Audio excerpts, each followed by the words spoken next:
En todo el mundo, en casi todas las culturas, existe una historia de inundación, una historia en la que el agua puede tanto purificar como destruir.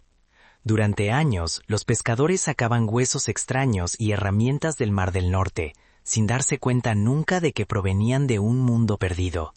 Ahora, nuevos mapas de sonar han revelado un impactante megacontinente debajo del mar.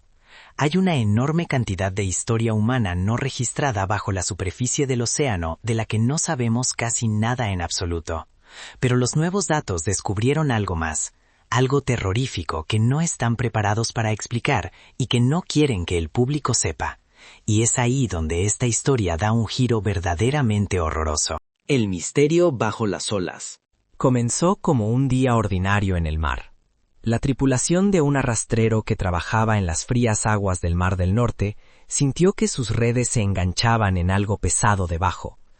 Cuando las izaron, esperaban encontrar peces o restos enredados. En cambio, lo que emergió fueron enormes colmillos curvos, amarillentos por la edad e incrustados de conchas. Los hombres los miraron en silencio, confundidos. No eran huesos de ballena y eran demasiado grandes para cualquier cosa que aún viviera en esas aguas.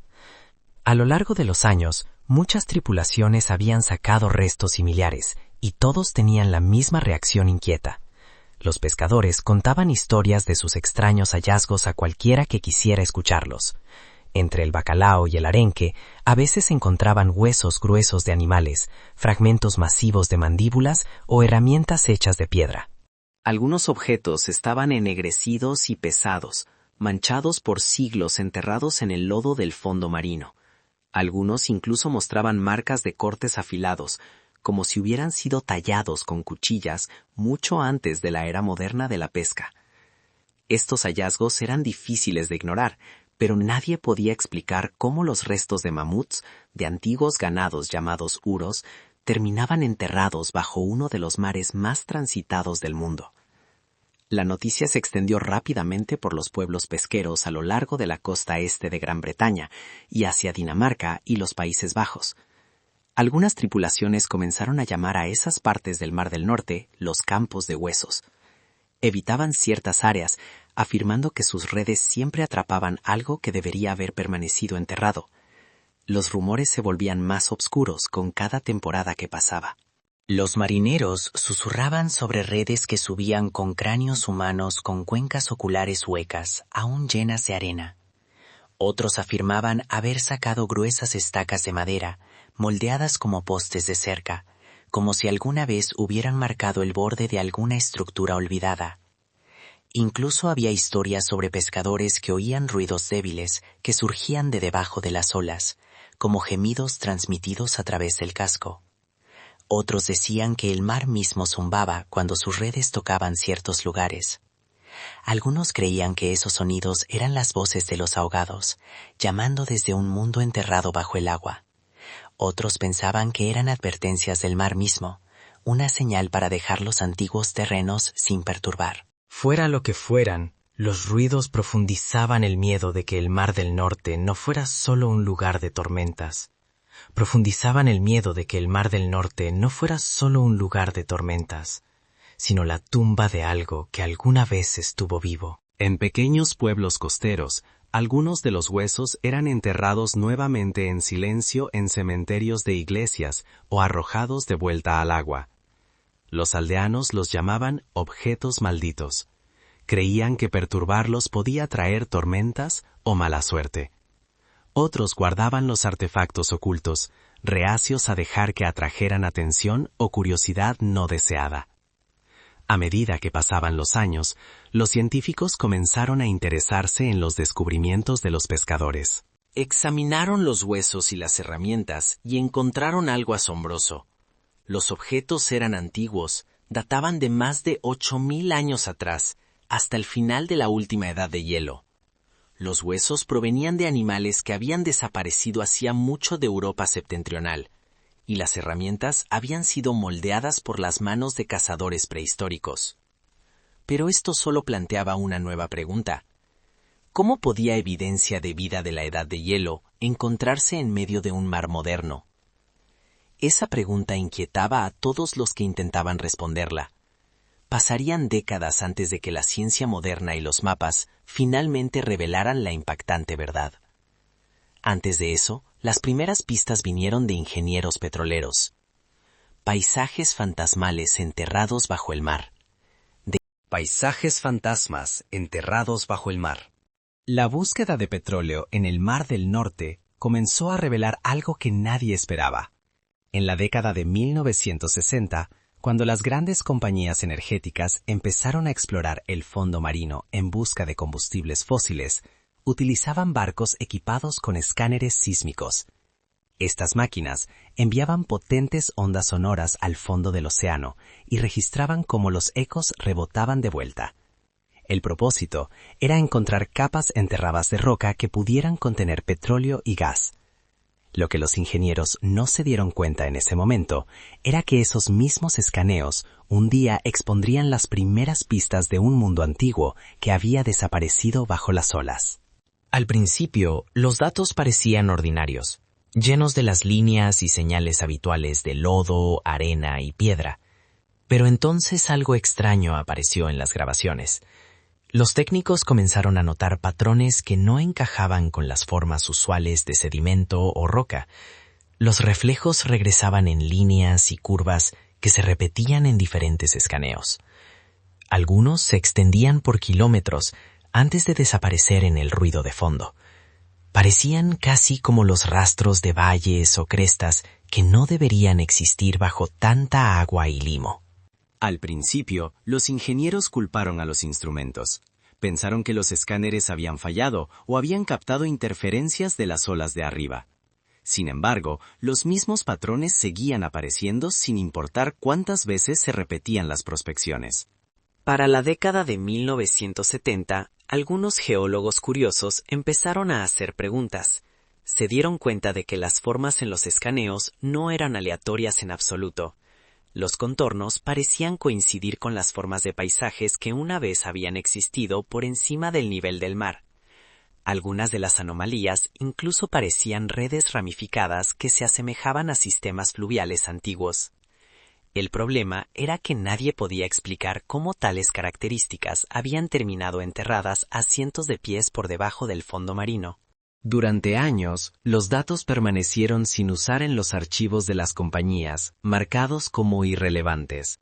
En la década de 1980, el enigma resurgió.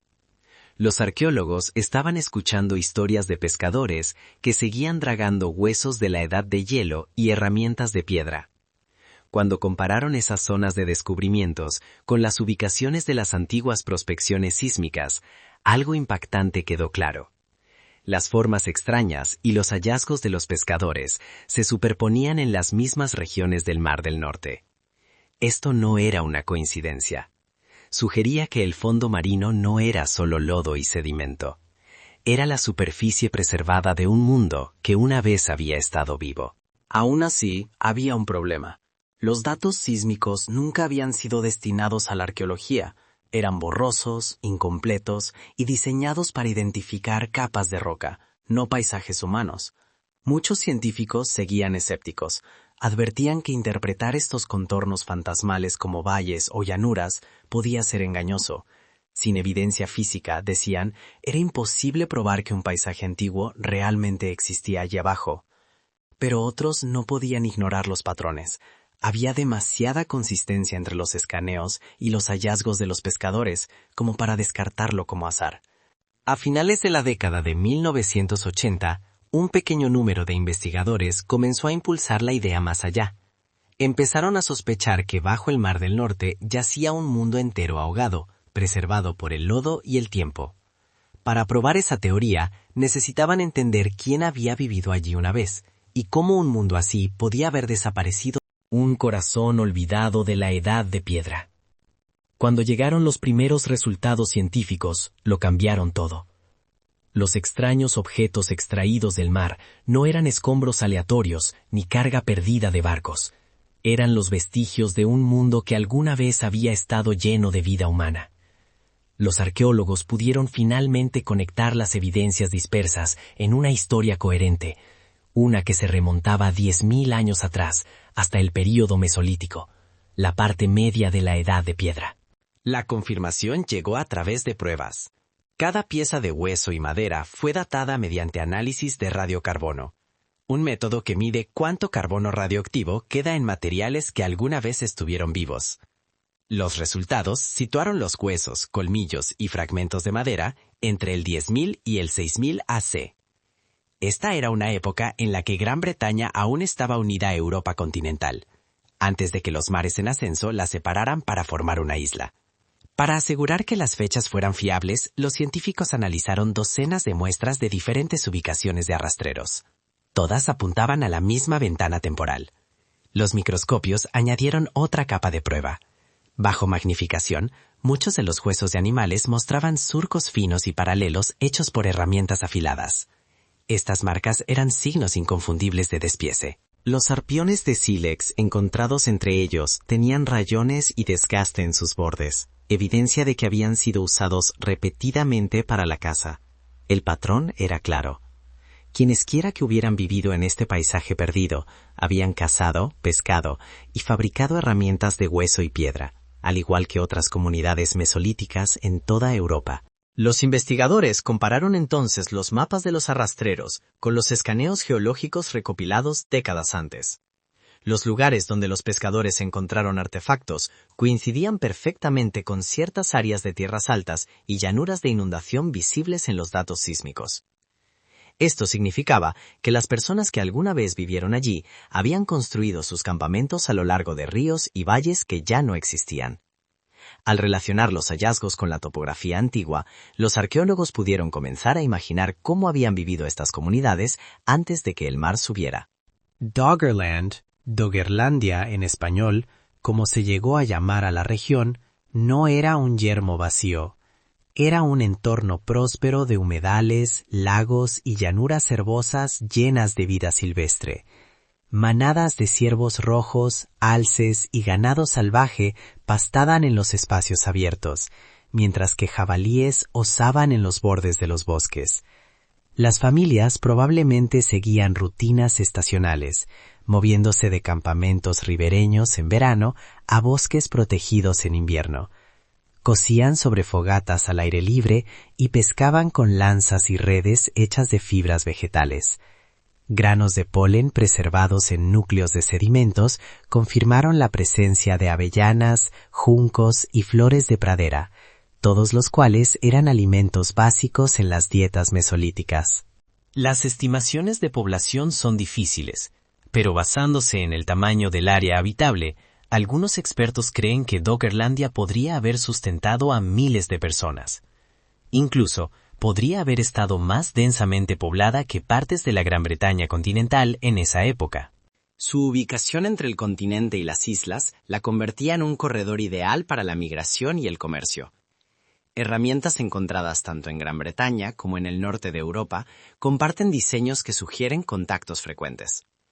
Los arqueólogos creen que las crestas más altas del Banco Dogger, un área elevada en el sur del Mar del Norte, se usaban como sitios de reunión. El mapeo sísmico muestra que estas mesetas alguna vez se elevaron por encima de las llanuras circundantes y permanecían secas por más tiempo a medida que subía el mar. Muchos de las herramientas de piedra y huesos de animales recuperados por los arrastreros provienen de esta región, lo que sugiere que era un centro de actividad humana repetida. Las personas podrían haberse reunido allí para cacerías estacionales, reuniones comunales o para enterrar a sus muertos. Cuando los científicos mapearon la distribución de herramientas, huesos y rastros de habitación, surgió un patrón extraño. Los asentamientos se concentraban en zonas que terminaban abruptamente a lo largo de líneas invisibles bajo el fondo marino. Era como si regiones enteras de actividad humana hubieran sido cortadas de golpe. Algo las había borrado todas a la vez. Para entender qué destruyó esta tierra y a las personas que vivían en ella, los investigadores comenzaron el hundimiento de un continente. Cuando los investigadores comenzaron a reconstruir el entorno capa por capa, encontraron evidencia de la pérdida escrita directamente en el fondo marino. Cada núcleo de sedimento, un largo cilindro de lodo extraído de debajo del Mar del Norte, contaba la misma historia. Bandas gruesas de arena y limo alternaban con suelos antiguos y turba, mostrando cómo el paisaje había sido alguna vez seco antes de ser inundado repetidamente. Cuanto más profundo perforaban los científicos, más claramente podían rastrear cómo la tierra había cambiado con el tiempo. Lo que alguna vez habían sido ríos y llanuras, se transformó gradualmente en estuarios, luego en marismas, y finalmente en mar abierto. Esta fue la primera pista de que la gente de Doggerland no simplemente había desaparecido. Su patria había sido consumida. La causa fue lenta al principio. Después de la última edad de hielo, los enormes glaciares que habían cubierto gran parte del norte de Europa comenzaron a derretirse. Al derretirse, billones de toneladas de agua dulce se vertieron en los océanos, elevando los niveles globales del mar en más de 100 metros. La cuenca del Mar del Norte, que había sido una llanura de baja altitud, comenzó a inundarse desde todos los lados. Durante siglos, la inundación avanzó gradualmente, avanzando tierra adentro generación tras generación. Las familias habrían visto cómo los bordes familiares de su mundo desaparecían pieza por pieza. Los campamentos construidos en las orillas de los ríos se vieron obligados a desplazarse hacia terrenos más altos. Los bosques que alguna vez habían proporcionado refugio y alimento se convirtieron en marismas salinas y ensenadas poco profundas. La transformación fue implacable e irreversible. Era demasiado lenta para huir en pánico, pero demasiado constante para ignorarla. La gente solo podía observar cómo su patria desaparecía una línea costera a la vez. Al estudiar granos de polen preservados en los núcleos, los científicos confirmaron que las plantas de agua dulce desaparecieron y fueron reemplazadas por especies de agua salada. El suelo mismo registró el cambio de pastizales fértiles a llanuras de marea fangosas. La cronología de este cambio coincidió con el periodo en que la actividad humana se detuvo abruptamente. La evidencia sugería que la gente de Doggerland había luchado contra el mar ascendente durante generaciones, retrocediendo a terrenos más altos una y otra vez, hasta que no quedó ningún lugar a donde ir. Los mapas mostraban que las últimas áreas habitables eran las crestas y mesetas del Banco Dogger. Estas zonas elevadas habrían sido los últimos refugios. Los arqueólogos creen que estas crestas se volvieron superpobladas a medida que la gente de las llanuras inundadas se trasladaba allí. La vida allí habría sido dura. El agua dulce se volvió salobre a medida que el mar avanzaba, dificultando beberla o cocinar con ella. Los peces y mariscos se convirtieron en la principal fuente de alimento, pero incluso estos habrían sido poco fiables a medida que cambiaban los niveles de sal. La imagen que emergió de los datos era sombría. Probablemente siguieron conflictos a medida que los grupos luchaban por los últimos lugares secos para vivir. Las estrechas crestas no podían sostener a todos, y la competencia por los terrenos de caza y pesca debió haber sido feroz. Charcos húmedos y estancados propagaban enfermedades, y la desnutrición se extendió a medida que las fuentes de alimento disminuían. Los últimos años de Doggerland no fueron un solo desastre, sino un lento colapso de todo un modo de vida. Luego, al final de este largo retroceso, llegó el evento que terminó lo que el mar había comenzado. Hace alrededor de 8.200 años, ocurrió un masivo deslizamiento submarino frente a la costa de Noruega. Este evento, conocido como el deslizamiento de Storegga, envió una enorme ola corriendo a través del Mar del Norte. La evidencia geológica muestra que golpeó el terreno alto restante de Doggerland con olas que alcanzaban hasta 20 metros de altura. La fuerza de ese impacto aún se puede leer en el fondo marino. Debajo de capas de lodo, los científicos encontraron bandas de arena y grava depositadas por una inundación repentina y violenta. Estas capas perturbadas marcan un solo evento catastrófico. Los bosques que alguna vez habían estado en las últimas crestas de Doggerland fueron arrancados de raíz. Los ríos invirtieron su flujo bajo la oleada. Manadas de animales fueron arrastradas y comunidades enteras desaparecieron en horas.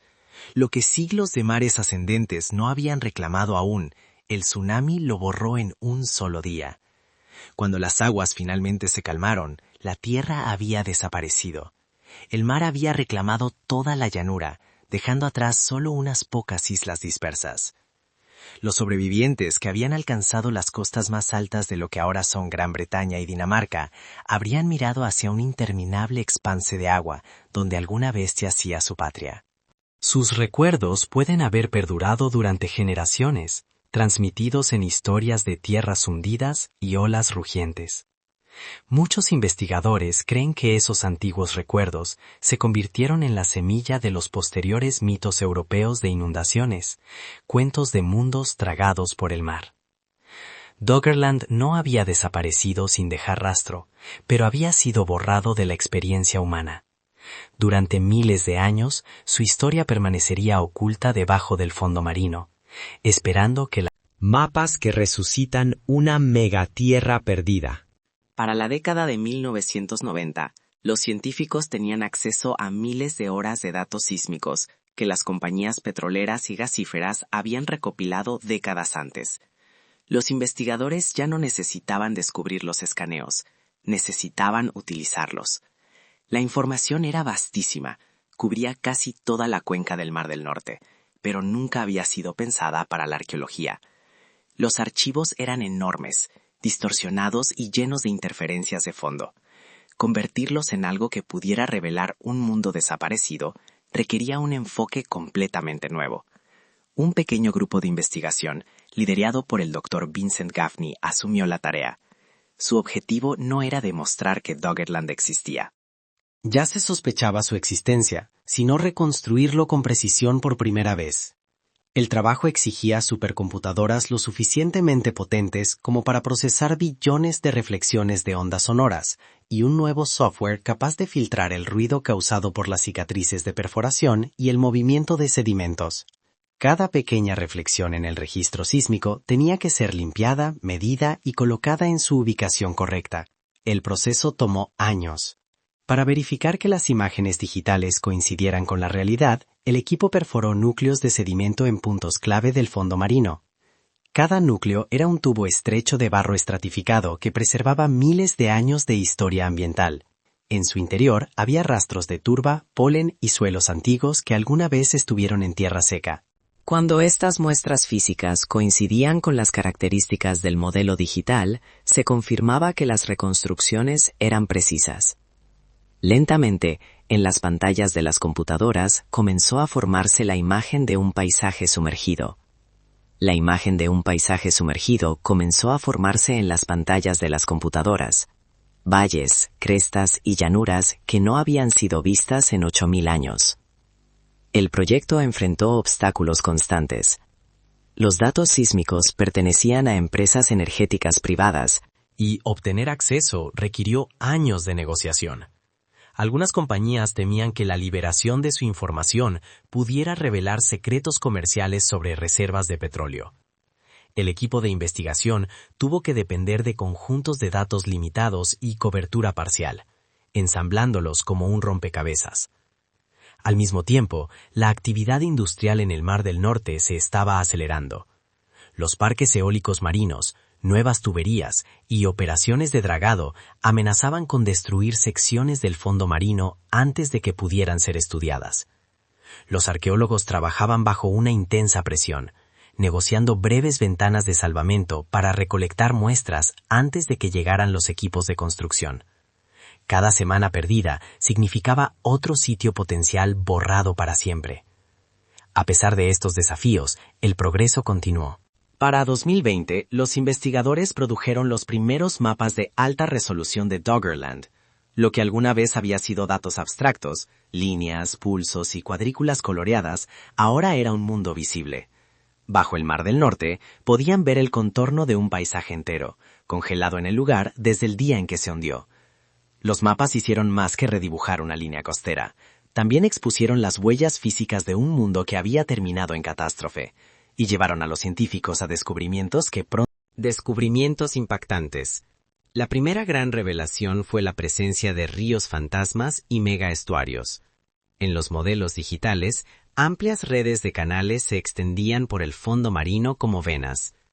Algunos ríos se prolongaban durante cientos de kilómetros, mucho más grandes que cualquiera de los actuales en Gran Bretaña.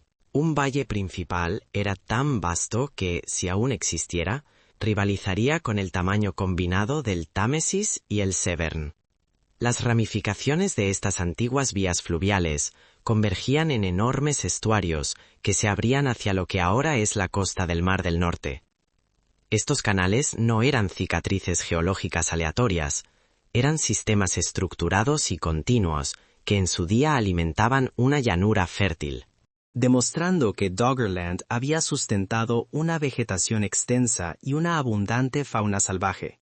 Por primera vez, los científicos podían ver las rutas que en otro tiempo guiaban tanto a los animales como a los humanos a través del continente. Los mapas también revelaron bosques enterrados y turberas preservadas bajo capas de lodo marino. Núcleos de sedimentos tomados de los mismos lugares contenían evidencia sólida. Fragmentos de madera, corteza de árboles e incluso tocones intactos, aún arraigados en su suelo original. El polen atrapado en estas capas mostraba robles, abedules y pinos, árboles que habrían formado bosques mixtos en las tierras bajas. Esto probaba que Doggerland no había sido una extensión desolada o pantanosa como se imaginaba anteriormente. Era un entorno rico y habitable, denso en bosques y claros abiertos, donde las personas podían cazar, recolectar y construir refugios. La preservación era tan completa que los investigadores describieron el fondo marino como una cápsula del tiempo que sellaba los últimos bosques del mundo de la edad de hielo. Otra revelación provino de la identificación de islas de supervivencia. Los mapas mostraban crestas elevadas y mesetas que habían permanecido sobre el agua más tiempo que las llanuras circundantes. Estas zonas elevadas coincidían con las áreas donde los hallazgos anteriores de arrastreros de huesos y herramientas estaban más concentrados. Esto reforzaba las creencias previas de los científicos de que estos eran los últimos refugios de los habitantes de Doggerland, los últimos lugares secos donde las comunidades se reunieron mientras el mar ascendente las rodeaba. Las crestas aún podrían albergar campamentos enterrados o incluso cementerios primitivos preservados bajo capas de lodo. Estas ubicaciones se han convertido en prioridades principales para futuras exploraciones, aunque son difíciles de alcanzar y frágiles para estudiar. Luego llegó el descubrimiento más escalofriante: la evidencia de cicatrices de tsunami. En algunas áreas, los mapas mostraban patrones de sedimentos interrumpidos y cortes erosivos profundos que coincidían con las trayectorias esperadas del tsunami de Storega. Esto confirmaba que el final de Doggerland no había sido enteramente gradual. Partes del paisaje fueron destruidas en un único evento catastrófico. El propio fondo marino conserva la huella geológica de ese momento, una capa de arena y grava que marca el instante en que todo cambió. El evento que una vez fue teórico, ahora era visible, escrito en el suelo oceánico. Finalmente, los científicos se centraron en las ubicaciones donde se habían recuperado artefactos de operaciones de arrastre pesquero y dragado. Al superponer esas coordenadas sobre los nuevos mapas, identificaron claros puntos calientes de artefactos. Muchas de las herramientas, arpones y huesos de animales coincidían con las posiciones de las bocas de ríos, estuarios y lagos interiores que existían hace 8.000 años. Estas superposiciones sugieren que asentamientos enteros aún podrían estar enterrados debajo, preservados como una versión de la edad de piedra de Pompeya. El pensamiento de que hogares, herramientas y quizá restos humanos yacen intactos bajo el fondo marino ha transformado Doggerland de una curiosidad científica en un capítulo perdido de la historia europea. Cada descubrimiento apuntaba a una civilización borrada, pero no completamente olvidada, lo que plantea la pregunta más inquietante. ¿Por qué Doggerland no se trata como la mayor civilización? La paralela silenciada. Cuando se publicaron las reconstrucciones definitivas de Doggerland, algo en los datos inquietó profundamente a los equipos de investigación. Los mapas no eran solo un registro de una inundación antigua, eran un reflejo de lo que está empezando a suceder otra vez. Los mismos patrones de inundación que borraron el mundo de la Edad de Piedra bajo el Mar del Norte coincidían casi a la perfección con las proyecciones climáticas modernas para las costas de Europa. La similitud era tan precisa que incluso los científicos que habían creado los modelos se sintieron incómodos. Los hallazgos demostraban que las llanuras bajas que se hundieron hace 8.000 años son exactamente las mismas regiones que hoy corren mayor riesgo. Los Países Bajos, construidos sobre tierras ganadas al mar y defendidos por diques envejecidos, se encuentran directamente sobre lo que una vez fue la frontera de Doggerland. La costa este de Inglaterra, que ya está perdiendo tierras agrícolas por la erosión, reproduce los antiguos canales fluviales, ahora cartografiados bajo el agua. Hamburgo, Copenhague y la costa oeste de Dinamarca se ubican dentro de las mismas zonas de inundación que las reconstrucciones marcaron como las primeras en desaparecer cuando los mares de la edad de hielo subieron. Dentro de los institutos climáticos y en las conferencias geológicas, la comparación era evidente, pero se manejaba con discreción. A los investigadores que la advertían se les recomendaba permanecer dentro del ámbito estrictamente prehistórico y no tocar temas de política actual. La preocupación era que, si los datos se convirtieran en una advertencia directa sobre la subida moderna del nivel del mar, pudiera provocar una reacción política negativa o alarma pública. Varios científicos admitieron posteriormente que los borradores iniciales de los informes contenían paralelismos climáticos mucho más explícitos que fueron eliminados antes de la publicación. Las agencias de financiamiento y los patrocinadores del sector energético preferían que Doggerland siguiera siendo un descubrimiento arqueológico, no una historia aleccionadora moderna. Sin embargo, la verdad salta a la vista en los números. Doggerland desapareció cuando el nivel global del mar subió más de 100 metros al finalizar la edad de hielo. Nadie espera una subida de esa magnitud de nuevo en un futuro próximo, pero el mecanismo que la destruyó se está repitiendo ahora a un ritmo mucho más rápido. Los últimos informes del Panel Intergubernamental sobre el Cambio Climático, IPCC, predicen hasta 2 metros de subida para finales de este siglo, y posiblemente 30 metros en un futuro lejano si las capas de hielo polar colapsan. A pesar de ello, pocos gobiernos mencionan Doggerland en sus informes climáticos. Se le referencia de forma discreta, en notas al pie o en conversaciones secundarias, como si el descubrimiento fuera demasiado cercano a la realidad actual. Los promotores de proyectos offshore evitan el tema por completo. Para ellos, la historia de Doggerland amenaza la confianza de los inversores en las mismas aguas que ahora explotan para obtener energía. El silencio es deliberado y mantiene la advertencia fuera del foco público, pero la lección no puede permanecer enterrada para siempre. El pueblo de Doggerland nunca supo lo que se les venía encima. Nosotros sí lo sabemos. Tenemos los mapas, los datos y la prueba escrita con total claridad en las capas del fondo marino. La aterradora verdad es que la diferencia entre su mundo y el nuestro no es la distancia ni la tecnología, es el tiempo. El océano que se llegó el suyo ya se está desplazando hacia el nuestro, y las personas que mantienen ese conocimiento en silencio lo saben.